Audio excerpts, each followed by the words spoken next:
Hi, I'm Jeff Smith, the author of the graphic novel series Bone. The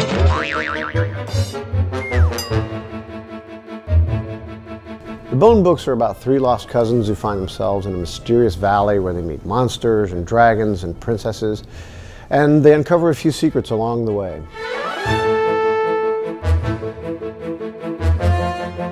I first drew the Bone cousins, well specifically Phone Bone, when I was about 5 years old, and my memory of those early drawings is that he was always very angry. I mean, he was always frowning and his mouth was always wide open and his tongue was out, he was screaming. I don't know why he was so angry. But I do remember that I became interested in the construction problems of how do you take a character who I've drawn once with his mouth open, what does that character look like when you close his mouth? That's how I kind of became interested in being able to draw characters from different angles and show them with different expressions and things like that.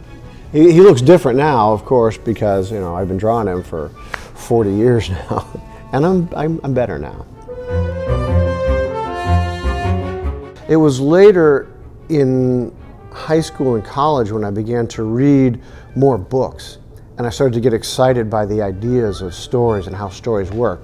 I read Le Morte d'Arthur by Mallory, and I read The Adventures of Huckleberry Finn by Mark Twain. And these books kind of excited me with the way the character would go on these big adventures and how the adventure would change him. And that's when I decided I wanted to take my little Phone Bone, my little guy, and send him on a big adventure. And that's the beginning of the Bone series.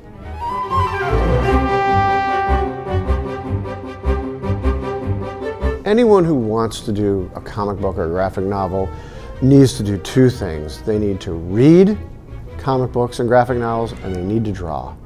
And that's pretty much it, because when you read books or comics by authors that you like, almost by osmosis, look that up, kids, you will learn things and you will be inspired.